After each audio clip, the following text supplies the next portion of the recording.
Hello everyone, good morning. कैसे हो आप सब? आई होप आप सब अच्छे होंगे, हम भी बढ़िया हैं। तो गाइज स्वागत है आप सबका मेरे यूट्यूब चैनल प्रियंका धारीवाल में।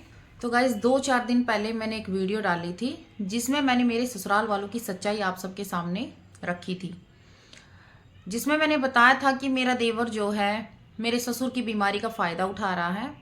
ससुर की बीमारी का नाम ले लेके वो गाँव से और रिश्तेदारी से पैसे ले रहा है, ये बोल के कि पापा के इलाज के लिए पैसे चाहिए, और जबकि वो घर बनाने की तैयारी कर रहा है।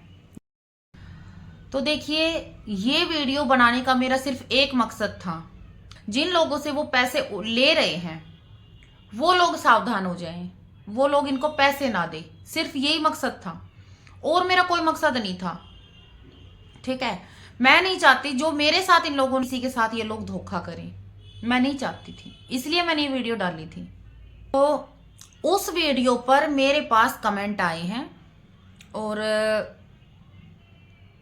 ये कमेंट मेरे देवर ने किए हैं, क्योंकि देखिए उस वीडियो में मैंने सिर्फ और सिर्फ मेरे देवर का नाम लिया है, बाकी और किसी का मैंने ऐसा कुछ नाम नहीं लिया।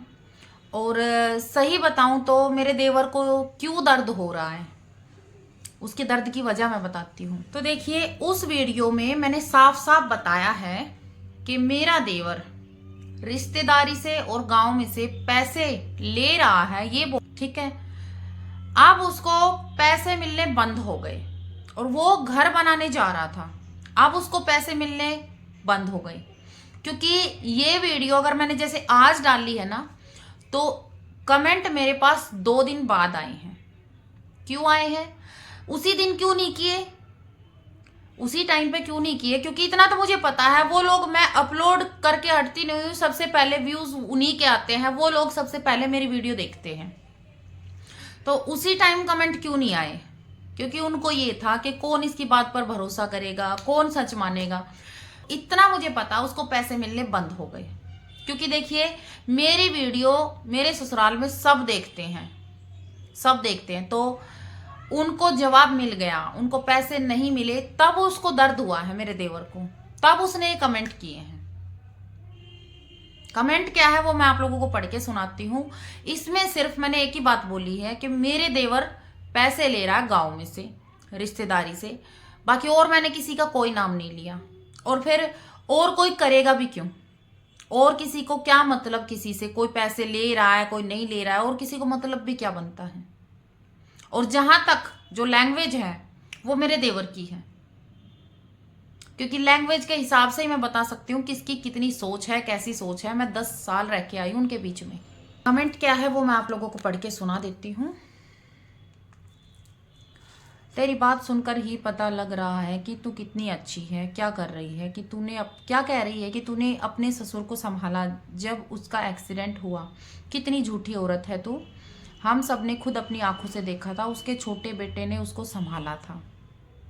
रही बात दिवाली नहीं मनाती तू, अगर पहले पता होता तो तुझे तो अब भी तो पता लग गया ना, क्यों नाचती फिर रही है। इतना ही दुख है तुझे तो नाचना बंद कर दे। और कह रही है कि तुमसे ज़्यादा कोई नहीं समझ सकता ये दुख और झूठी कि कुछ कोई नहीं देखता सारे दिन की, तब कोई नहीं देखता, इसलिए अच्छा टॉपिक मिल गया है व्यू बढ़ाने का। पकड़े रहना, अब बाप को कैंसर है, इलाज नहीं करा रहे, तू क्यों उनके बीच में दखल दे रही है? मतलब मैं उनके बीच में दखल दे रही हूँ। यूं तो तुझे मतलब नहीं, मरे जिए उनसे, फिर क्यों मेरा ससुर मेरा पति उनकी ही बातें करती रहती है। कहती भी है बीमारी, ये बीमारी दुश्मन को भी ना दे, और बोलती है भगवान किए की सजा दे रहे हैं। किसी के घर में कोई बीमार है उसका फायदा उठा रही है। तो देखिए, कमेंट आप लोगों ने देख भी लिया होगा, सुन भी लिया होगा। तो मैंने ये उस वीडियो में कब बोला कि छोटे बेटे ने नहीं किया? मैंने सिर्फ ये बताया कि मैं क्या थी और मैं कैसी बना दी इन लोगों ने। एक टाइम था जब मैंने इतना कुछ किया, ठीक है। मैंने सिर्फ अपने बारे में बताया था, मैंने ये नहीं बोला कि मेरे देवर ने कुछ नहीं किया। किया। डॉक्टर के पास मेरे देवर लेके जाता था, कोई टेस्ट वगैरह अगर करवाने होते थे तो मेरा देवर लेके जाता था। और ये बात कमेंट मेरे देवर ने कमेंट किया है, इस कमेंट से साफ साफ पता चल रहा है आप लोगों को कि इसमें सिर्फ छोटे बेटे का जिक्र है, कि छोटे बेटे ने, हमने अपनी आंखों से देखा कि छोटे बेटे ने किया भाई। अगर बेटा उठा के लेके जाएगा डॉक्टर के पास तो वो सबको दिखेगा, वो सबको दिखेगा कि बेटा लेके जा रहा है, बेटा दिखा के ला रहा है। कौन सा बेटा लेके जा रहा है ये भी सबको दिखेगा। तो इस कमेंट से आप लोग भी अंदाजा लगा सकते हैं कि सिर्फ छोटे बेटे का जिक्र है। ना तो मेरी सास ने किया, ना मेरे उस घटिया पति जिसको मुझे पति कहते हुए शर्म आती है, ना उसने किया, ना मेरी सेल्फिश ननद ने किया। इन तीनों में से किसी ने नहीं किया। और रही बात डॉक्टर के पास ले जाने की, तो वो तो भाई वो ही लेके जाएंगे, क्योंकि ना तो मुझे गाड़ी आती है। दूसरी बात, उस टाइम पे मैंने आप सबको बताया कि जीवांशी मेरे पेट में थी और मैं 8 मंथ से प्रेग्नेंट थी। तो भाई बाहर लेके जाने का तो सवाल ही पैदा नहीं होता। मैंने कब बोला कि मैं, मेरे ससुर का सारा सब कुछ मैंने ही किया। मैंने सिर्फ ये बताया कि घर में मैंने देखभाल की थी, ठीक है। बाकी मेरी सास, मेरे जो हस्बैंड हैं वो, और मेरी ननद, इन तीनों को तो किसी की हारी से, बीमारी से, तकलीफ से कोई मतलब नहीं है। बहुत ही कट्टर इंसान है। और जो ये छोटे वाला है ना, ये जो दुनियादारी की जो शर्म होती है ना कि कोई क्या कहेगा, अगर तू भी नहीं दिखाएगा तो कोई क्या कहेगा, इसको वो शर्म मार जाती है बस, ठीक है। तो ये लेके गया था। और हाँ, ये वीडियो मेरा सिर्फ बनाने का एक ही मकसद था कि मैं उन लोगों को सावधान कर दूं जिन लोगों से तुम लोग झूठ बोल बोल के पैसे ले रहे हो, ताकि वो लोग मेरी तरह बाद में ना पछताएं, जैसे आज मैं पछता रही हूं तुम लोगों को पैसे देके। क्योंकि मैं नहीं चाहती जो तुम लोगों ने पैसे लेने के बाद मेरे साथ किया वो तुम किसी और के साथ भी करो, कोई और भी तुम्हारा शिकार बने। इस और रही बात कि तुम लोग क्या कह रहे हो कि तुम्हें इतना ही दुख था, तो हाँ, मुझे दुख था। जब मुझे पता चला था कि उनको कैंसर है तो मेरे ऑटोमेटिक ही मेरी आंखों में पानी आ गया था। मुझे तुम लोगों को सफाई देने की जरूरत नहीं है, ठीक है। और मेरे तुम लगते ही क्या हो जो मैं तुम लोगों को सफाई दूं। और क्या कहते हो कि नाचती फिर रही है। जो इंसानियत के नाते मुझे फील हुआ वो मैंने बताया। बाकी जो तुम लोगों ने किया, मेरे बच्चों को इस तरह से निकाल के फेंक दिया जैसे दूध में से मक्खी।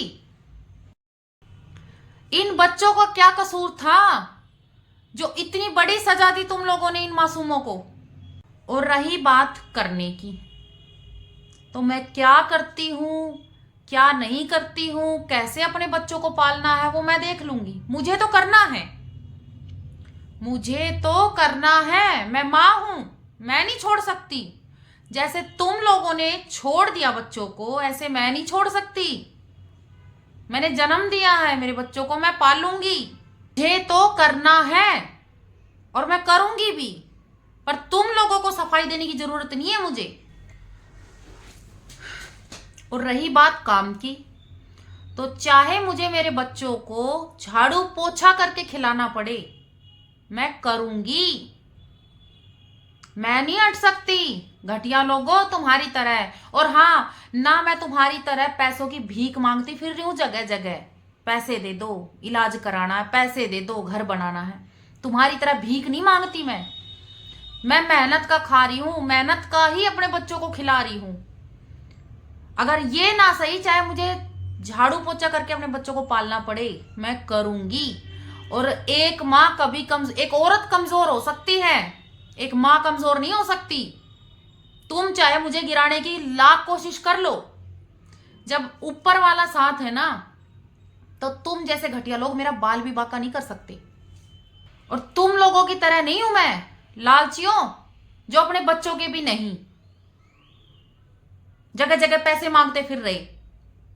सच्चाई खोल दी तो दुख आया, तुम्हारी सच्चाई बता दी तो इतना दुख आया। और हाँ, तुम क्या सोचते हो मुझे नहीं पता। गाइस, मैं आज आप लोगों को बताने जा रही हूं कि किस हद तक वो लोग गिरे हुए हैं, खास तौर पे मेरा देवर।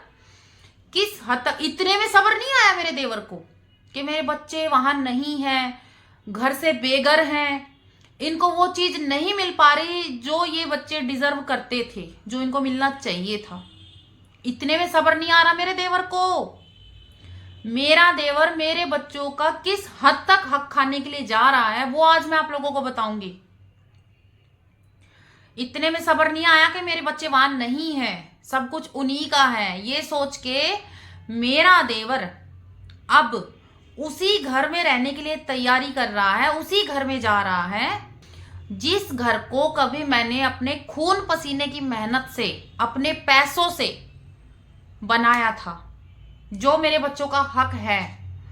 उस घर में रहने के लिए जा रहा है क्योंकि अब इसको पैसे मिल नहीं रहे। मैंने आप लोगों को क्या बताया कि 2 दिन बाद कमेंट आए वीडियो पर। क्यों आए? क्योंकि इसने पैसे मांगे हैं, मिले नहीं। अब उसने ये तैयारी की है, अब उसी घर में रहूंगा, जो मेरे बच्चों का घर है, जो मेरे बच्चों का हक है, उसी घर में रहने के लिए जा रहा है मेरा देवर। इतना गिर गया वो घटिया इंसान। कहते हैं ना, घर में एक घटिया इंसान हो जाए, 2 हो जाए, ये तो सारे के सारे एहसान फरामोश घटिया, अपने बच्चों तक के नहीं है ये लोग। कोई इंसान इतना सेल्फिश कैसे हो सकता है? कैसे कोई मासूम बच्चों का हक खा सकता है? अरे इन मासूम बच्चों की क्या गलती है? इन बच्चों ने तुम्हारा क्या बिगाड़ा है? तुम भी एक बच्चे के बाप हो।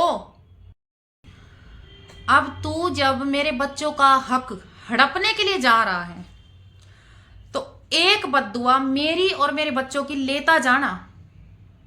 उस घर में चैन से तू भी नहीं रह पाएगा। जब मेरे बच्चे वहां नहीं रह पा रहे ना, तो चैन से तू भी नहीं रह पाएगा। तेरा भी एक बेटा है, ये बात याद रखना।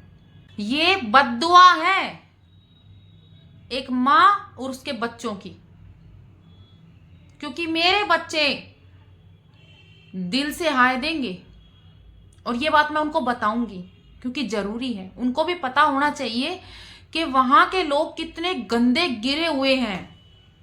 और अब एक बात और कहना चाहूंगी अपनी देवरानी के बारे में, कि मेरी देवरानी के साथ जो कुछ भी हुआ वो सच था और मैंने बताया, उसमें कोई झूठ नहीं था। लेकिन अब जब मेरा देवर वहां रहने की तैयारी कर ही रहा है तो एक बात और बोलना चाहूंगी कि अगर मेरी देवरानी उसका साथ देती है, उसके साथ वहां रहती है, जाती है, तो अगर वो मेरे बच्चों के साथ गलत कर रही है, मतलब ये मेरे बच्चों के साथ गलत ही होगा जो वो उनका साथ देगी और वहां जाके रहेगी। वो भी एक माँ है, वो भी एक माँ है, वो एक माँ का दर्द अच्छे से समझ भी सकती है। और जो ये सब चल रहा है, इस सब मैटर को भी समझती है।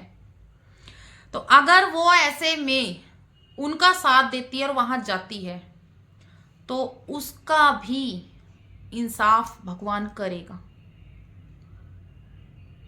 उसके साथ भी अच्छा नहीं होगा। भगवान अच्छा उसके साथ भी नहीं करेगा। और ये बात मेरी ध्यान रखना, ऊपर वाला हिसाब सबका करता है। और हाँ, एक बात और बता दूं कि मैं चैन से नहीं बैठी हूं। तुम लोगों को बहुत जल्द सरप्राइज मिलने वाला है। हाँ, और भी बहुत सारी ऐसी बातें हैं जो कि मैं टाइम टाइम पर पब्लिक के सामने लाती रहूंगी। हालांकि मेरी यूट्यूब फैमिली मुझे मना करती है कि आप उस चीज को छोड़ो, उन लोगों को छोड़ो, मतलब अपनी जिंदगी में आगे बढ़ो, उनका मत जिक्र करो। मेरी यूट्यूब फैमिली मुझे बहुत बोलती है, लेकिन जरूरी है तुम्हारी सच्चाई सबके सामने लाना, और वो मैं करती रहूंगी। तो आज के ब्लॉग में इतना ही था। मिलते हैं नेक्स्ट ब्लॉग में, नेक्स्ट वीडियो में। राम राम सभी को।